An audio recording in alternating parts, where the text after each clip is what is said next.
All right. We wrap with Royce every single Tuesday, Wednesday, and Friday here on Mackie and Judd, the SKOR North YouTube channel. You can also find Royce Unchained every Monday. I don't know. I thought that was as close to a must-win, Pat, yesterday. Yes, that's right. It sounds over-dramatic, but like you can't just start the season 6 games under 500 again. So nice little win for the Twins yesterday. Yes, it was. I kind of wept though watching it because I've told you guys about my Patriots Day game with Fergie Jenkins, an hour and 58 minutes. Somehow, with the way Dylan Bundy pitched, they still managed to go 3.5 hours yesterday, didn't they? Yeah. It was damn near 1:30 by the time that game ended. Started at 10 here, but I had this thought. As Bundy was, I think it was when Bundy was pitching, 2 straight ground balls that Carlos Correa fielded just a little bit to the right of second base, right? To the right from the hitters. Mm-hmm. And are those base hits next year? I mean, I was wondering, this to me, I've decided what they're going to do with the shift in the result of the game is the most dramatic thing that's going to happen, more than making them throw a pitch within 20 seconds. Because I think with the new electronic thing, which I hated at first and changed my mind after 20 minutes, but I think they can do that. I think they can get the game flowing with that thing, don't you know? And the 20 seconds is not going to be that huge of a deal. But the shift, are they going to have the shortstop as close to second as he can, and then as soon as the pitch is released, is he going to be running to the other side of the field? That's going to be interesting. So is that what it's going to be? You can't, once the pitch is thrown or once the ball is hit, you can move. No, they haven't. I don't think I have not heard officially. I would think they can't say the ball has to be hit. And who's going to police that? So the home plate umpire is locked in. Plus you can say I'm going to cover second and I just happen to overrun it a little bit here in case the guy's running or something. But they should put some sort of like invisible electrical fence up. Like it's going to be very interesting. Now, I think if they let them move as the pitch is being thrown, that's okay, because the guy's going to be on the move and he'll probably screw up about a third of the plays anyway. You're going to have the ball beat all, or if the second baseman is moving to his left and suddenly has to move back to his right, and I mean the shortstop and stuff like that. But that was very interesting to me. Okay, completely different pitching performance without the shift, because might have. I think all of a sudden he's got some trouble, right? He had no trouble because they're easy 3 hop outs, right? So the rule that we know about it is going to be that when the pitch is thrown, I think you have to be on your proper side of the base. That's right. And you have to have your feet on the dirt. Is that the other part of it? I think that's still being discussed. Okay. The feet on the dirt thing. But I think one thing that offends, because Manfred is just kind of what the game looks like, not actually doesn't care that much about the game. But I think they all are offended by the second baseman being 60 feet out on the grass in right field, don't you? Isn't that the thing? That's a big one. Looks the worst, right? So if they make that a rule, he could he can go as far back as having his toes on the dirt, right? So they're going to get more blue pits. But if you're going back to the traditions of the game, second basemen have always played, correct. Not as deep as they do now, but when Ted Williams used to hit way back when, the second baseman played 30 feet out. Well, hell, even like at the Metrodome games when the ball would get on you quicker, like those dudes would sit in shallow right field all the time, not block, and I think it's going to be. I don't think they can say you can't. I don't know what the cutoff is going to be. Is you're right. Maybe they got to have an electric fence. I don't know, but they're going to have to let the second baseman play. Machado is down. He's been electrocuted. Yes. Manny Machado's been electrocuted. Shock collar on everybody. Everything baseball changes, though. You always have that period of adjustment, right? Like, yes. Okay, you can't run into the catcher. So then we were having guys who were out by 35 feet called safe because someone's left toe. The other day, by the way, what happened to that? Did you see Sanchez block the play? Yes. In New York? Why is that now legal? In New York? Which one? It was At Target Field, I saw it. Okay, where was it? The Mariners in Boston again, a game, or maybe at Target Field it was. Target Field, and he blocked the guy off because the plate. he had the ball. Huh? Because he had. Did he have the ball before he blocked him? Well, he used his foot really well. I really enjoyed that play. I did too. So I'm all for it. It was a great play. People are praising Correa, but like it was more of a the runner beat the throw, and and he blocked the plate. It was Yes. Oh. Yeah, but I don't know if he had the ball before he stepped in front of the plate or not. Right, but he made it look good. Did you see? Oh, by the way, speaking of home plate umpires, did you see? I don't know if you follow Ump Scorecard on Twitter, where they put out the Ump Scorecards for every game. No. So Minnesota's own Jeff Nelson was incorrect on 32% of called strikes 2 games ago. What game? A's versus Jays, and then they even quantify like based on he had his own strike zone. Yeah. And so they even quantified that his calls benefited the A's, who won the game 7-5 by almost 2 runs. He used to be a pretty good plate umpire, but I've noticed the last couple of years, and he gets the red ass right away and throws guys out too. He does not like to be told that he screwed up. He's a crew chief now, and he's been around forever. And he's gotten grumpier than hell in his old age because I think he knows he's not as good as he used to be, right? Yeah. Hey, hell, I got the same problem, So, but he does. He gets. Was he the guy that missed those? Who's the guy that missed the 2 pitches I watched in the White Sox game the other day? Absolutely buried strike 3 twice to a good hitter. I love these umpires, man. Just buried him, and it was like everybody bitched about not calling strike 3, so then he didn't call strike 4. Yeah, right. He got mad because they got mad at him. So then he really. Yeah, and it's hard. Like these dudes are throwing 98. Everyone's throwing 98 with movement. I mean, it is, but you can't miss 30%. Yeah. 32%. Just toss. The other thing that's always driven me crazy is the umpires say, well, statistics tell us we're right on 93% of the calls, like on the bases. Well, that's a lot, though. At first base, yes. At first base, 89% of the calls my grandkid could make, right? Yeah. I mean, the guy's out, or he's safe. They count them all. How about the bang bangs? You're about 32% on. Yeah. Well, on the ball strike calls, because there's 300 pitches being thrown in a game, and there's some that are batted balls and foul balls, but. Hey, listen, I was 92%. Okay, you missed 20 pitches. Yes. That's a lot of pitches. But here's the other deal. The box has changed the whole perception of that, too. I mean, guys that we go back and say, oh, man, he was really a good ball and strike umpire 25 years ago. Well, if a pitch was a baseball off the plate, nobody complained, right? Now they say, oh, look at that. It's he missed the corner by 2 inches. Yeah. It's impossible to get it right, but it's I think you got to err on the side of calling strikes myself. Hey, settle something here. Judd's going to wait till June before he starts to praise Dylan Bundy. You've seen Dylan Bundy twice now. He's a former number 4 overall pick. I like the upside. Is Dylan Bundy smoke and mirrors, or are the Twins onto something here? I don't think the stuff is that good. He's throwing it over the plate. He's getting away with 91. I think he'll have maybe more good games than bad, but there'll be a couple of times when he goes 2 1/3 and gives up 7 because that there's somebody gonna. If he misses, he can't miss because that stuff is not that good anymore.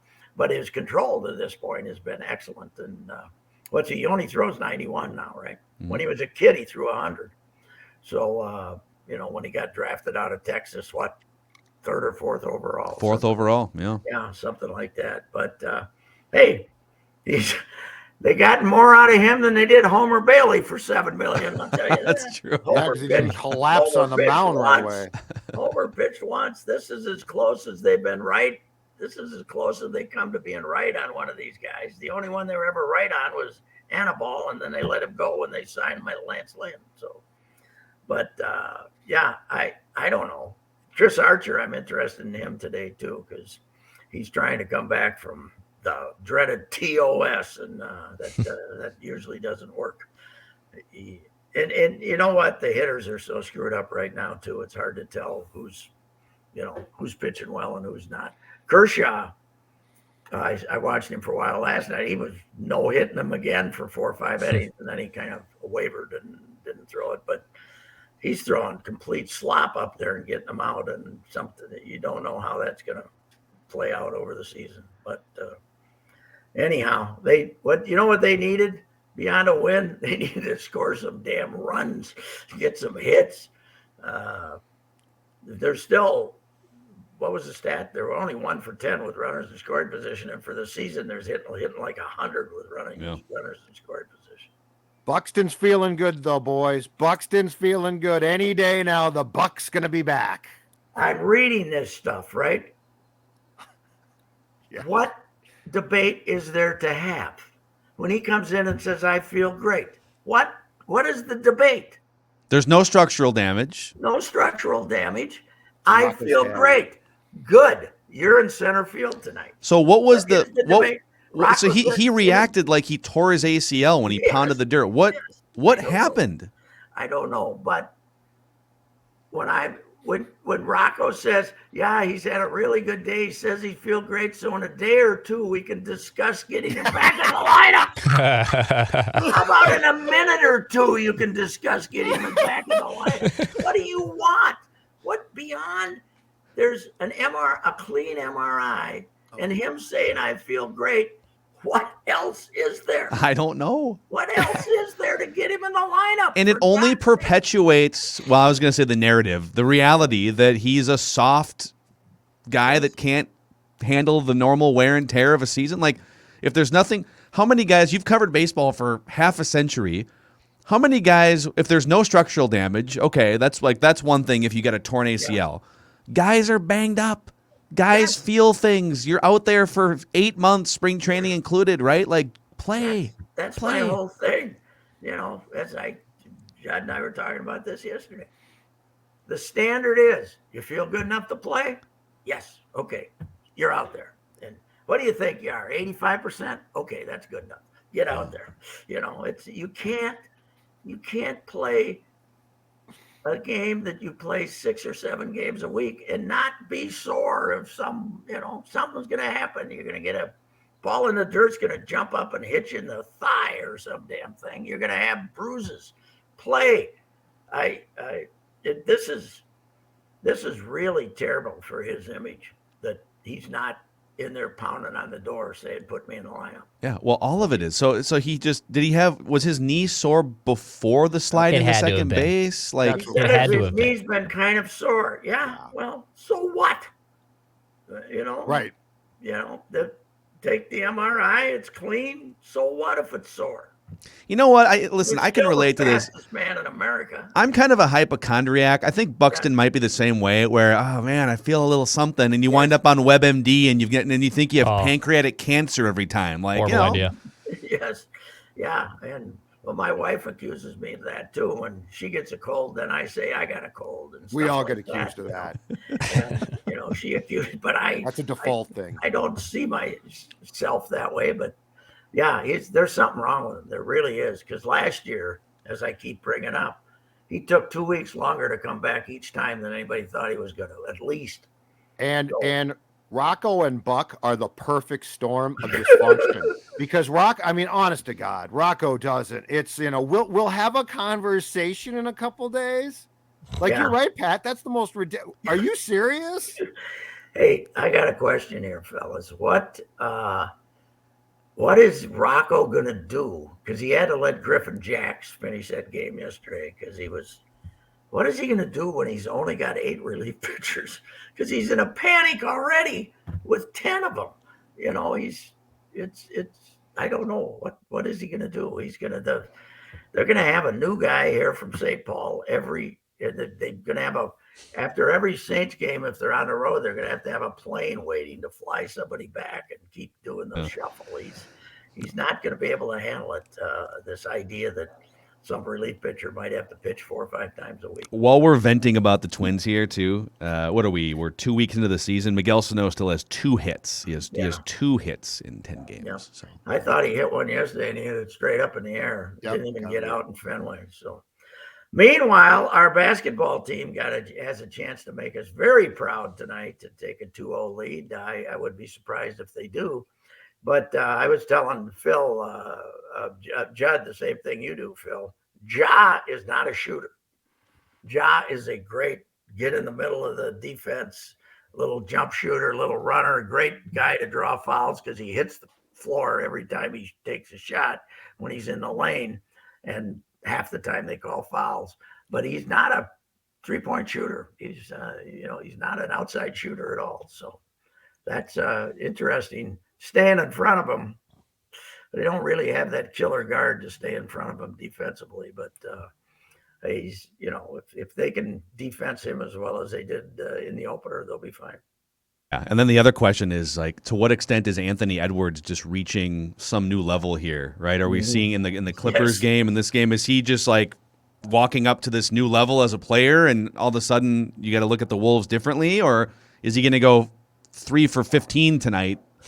That'll happen sometime in this run where he's not making shots, but man, he is shooting them with confidence right now for about the last 2 weeks, and I'm changing my mind a little bit because for most of the season when he shot a 3, I'd say no, boom, it is funny. I like to sample after big Minnesota sporting events. Like what's the national media saying? And Stephen A. Smith over the weekend was discovering Anthony Edwards for the first time. Like, you guys won't believe, And yesterday I'm sampling Bill Simmons and Ryan Russillo did like a 20-minute conversation on Anthony Edwards. And at one point, Bill Simmons was talking himself into, I think this is going to sound crazy, but he reminds me of a young Kobe and a young LeBron. Like they were putting him on that level just based on what he's looked like the last couple of games. I don't know. He's the number 1 overall pick. He's got a football player's body, and he can do whatever he wants on the court. He should have been the rookie of the year. The other guy missed 25 games, and he played them all. So, it is interesting. You know what it tells us? When you got a bad team in the NBA, nobody pays any attention to you at all, right? I mean, it's a different animal. When you're out here in the middle of nowhere, you can be great and nobody knows it. But it's Pat, it's a shame that the game's on NBA TV tonight because I was really looking forward to the studio audio having to be brought back in, and Mike Greenberg not knowing any Minnesota Timberwolves player and having to do remote play-by-play like he had to do in Game 1. I don't know if you noticed that, but it was literally like, and there's a rebound by one Timberwolf player, and then he passes to someone else. That's another Timberwolf player. Like, he had no idea who was on the court for the Wolves. Kind of like when Steve Cannon used to do Gopher hockey, right? Yes, and had the wrong 15, goaltender. Bringing the ball, going down the field. Steve-O had the wrong goaltender in for an entire game. Microphones. Number 12 sends it over to number 14. It was the greatest. Oh, I'm sorry. The goal. I think he actually got a goalie wrong for an entire game and was told halfway through and just went with it. Yeah, you can't at that point. You just got to commit. You're committed. Or said there's been a goaltending change, and there never was. The guy that started the game. Story in the history of American sports writing. I've told it 100 times. The guy from the Denver Post covers the Army-Navy game. This is back when it was a big thing, back in the 50s. He's in a bar afterwards. He's looking at TV. He calls in and says, I got one change to make. Change all the armies to Navy and change all the navies to Army. Oh. Because the gold helmets and the unis. He hadn't covered a lot of armed services football games. Everything else is perfect. Luckily, it was a good catch. He caught it in time. But good catch. That's the famous story. All right, Pat. We'll talk All right. again tomorrow, sir. All right, Jen. See you. See you, All Royce. right. That's Patrick Royce here. Mackie and Judd in the SKOR North YouTube channel.